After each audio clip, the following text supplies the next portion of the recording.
Hey, I am going to talk a little bit about domestic violence and what life was like for me when I was married to my JW ex-husband and dealing with domestic violence within the Kingdom Hall. So trigger warning, okay? Sensitive topics here.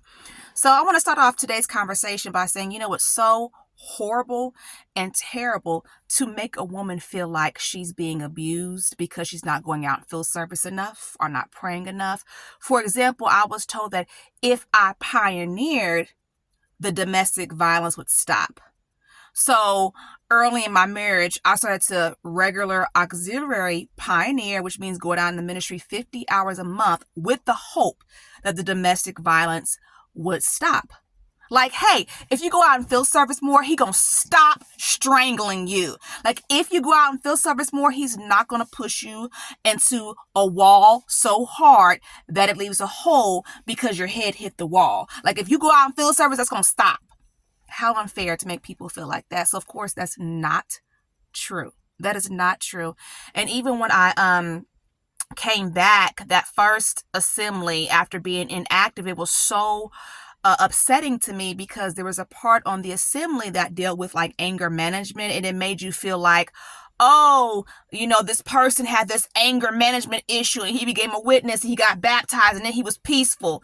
And it's like, you know what? That is a story for some people. But when we're talking about domestic violence, no, that is very, very bad information to share and to teach, okay? For the most part, when it comes to domestic violence, that abuser really doesn't change. No, they don't change. They need time and deep commitment to change, and literally programs specifically designed for abusers, batterers, intervention programs. And yet, an individual can go through that program and become a better abuser and still not change. So how terrible. But the thing about it is, in the religion of Jehovah's Witnesses, many years, basically until recent times, right? Like now the conversation is becoming a little bit better, but for the most part, the original understanding, I'm talking about like within, like, I'm 41, so this is like for decades and decades, the understanding was that men who are Jehovah's Witnesses don't abuse. No, they don't abuse. They don't.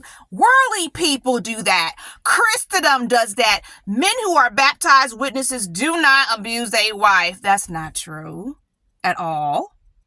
And then also, one of the things that hurt me so deeply in my marriage was the Awake magazine of 2013 in the God's Love book, where it said that a woman shouldn't leave unless she's experiencing extreme physical abuse.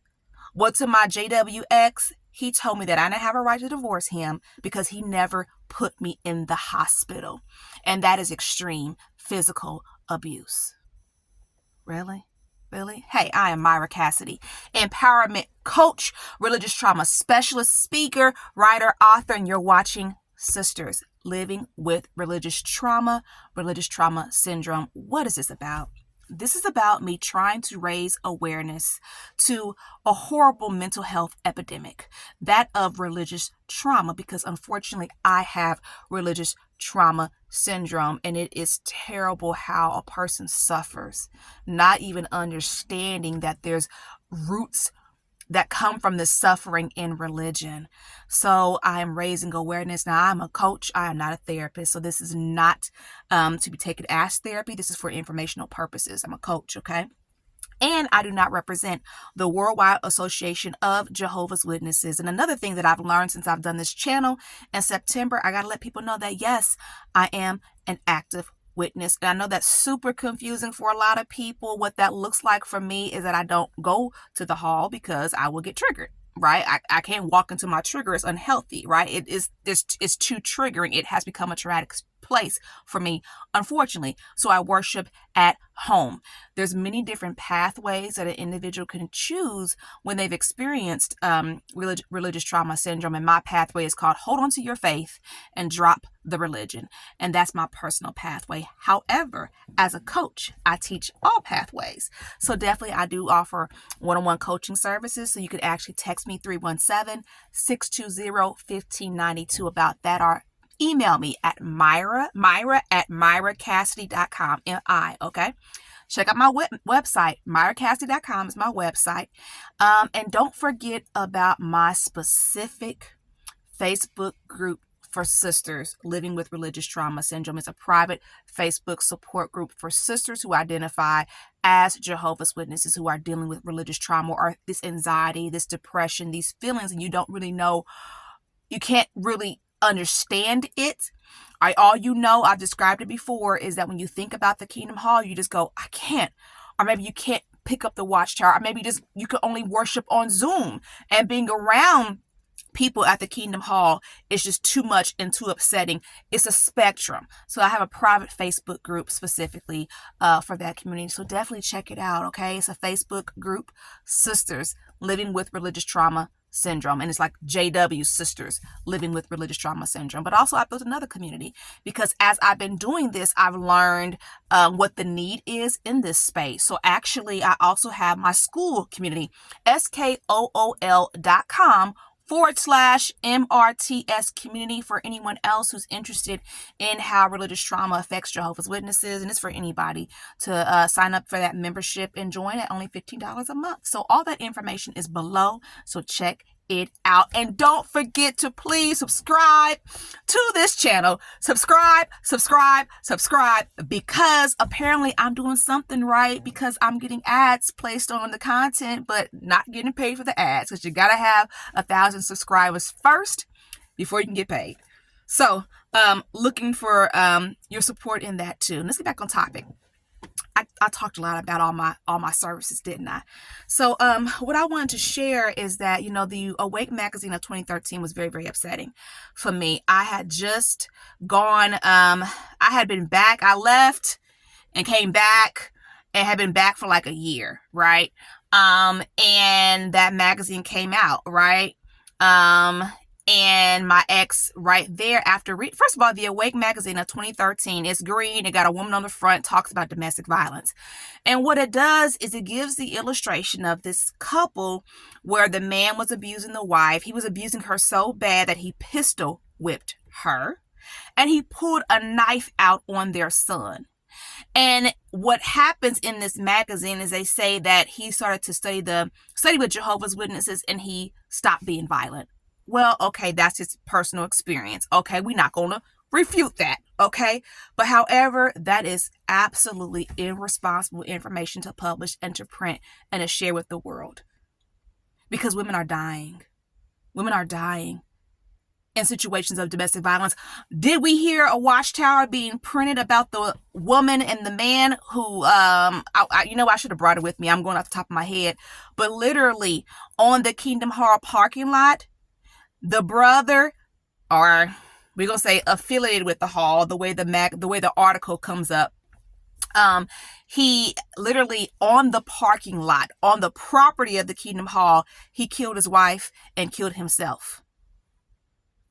Okay? So, it's very, very disturbing, when that for me, right, going through that was very, very disturbing is what I'm trying to express, especially when I was just so desperately trying to fight for that marriage. And, all I'm getting is extreme physical abuse. The elders will investigate the charges and learning that they're not going to investigate the charges because they don't know what domestic violence is themselves.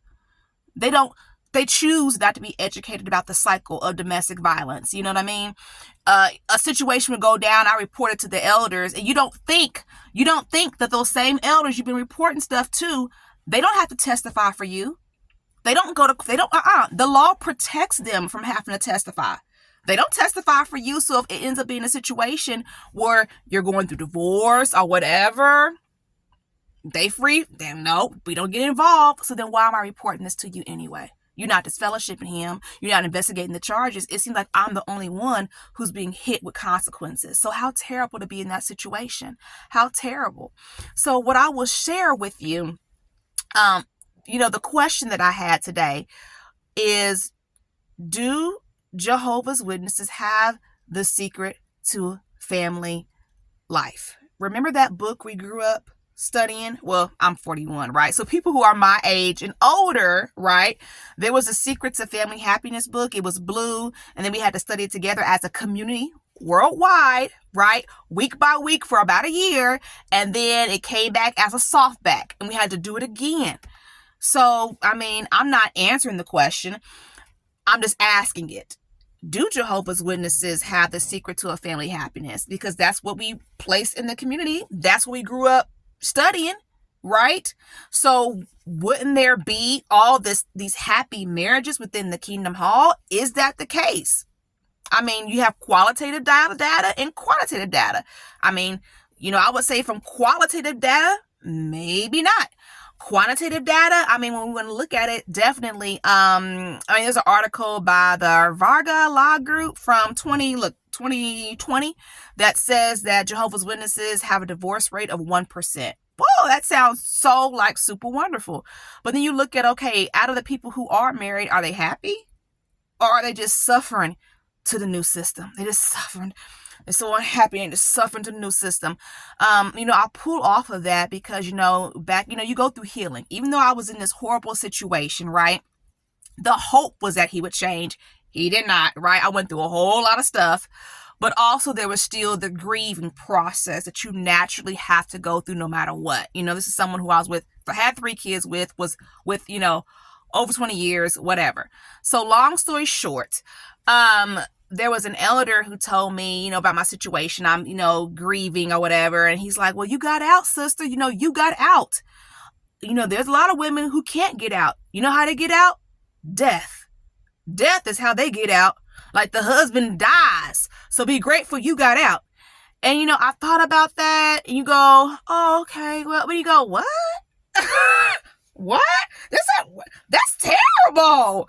So it's just, you go, well, the secret to a happy family life, is that really what we're seeing? Or are the rates for divorce increasing? Are people happy? What's what? I mean, those are really good questions to consider. And I bring out this point. Here's the point. The point I'm trying to drive home. When you're going through what I'm going through, right? Deconstruction is what it's called, right? You have religious trauma syndrome. Now you are forced. You are the victim. You didn't give yourself religious trauma. No, the Kingdom Hall did it. But now you've got to go through something called deconstruction and reclamation. So you have to figure out certain things and ask yourself, do I want to hold on to that or let it go? Do I want to unlearn that and relearn something else? And for me, that is something that I had to, consider. Is this really a happy people? Or what's really going on? And that's an example of the deconstruction and the reclamation questions that you have to go through. And it's hard to go through this process alone. That is one reason why I'm so passionate about it.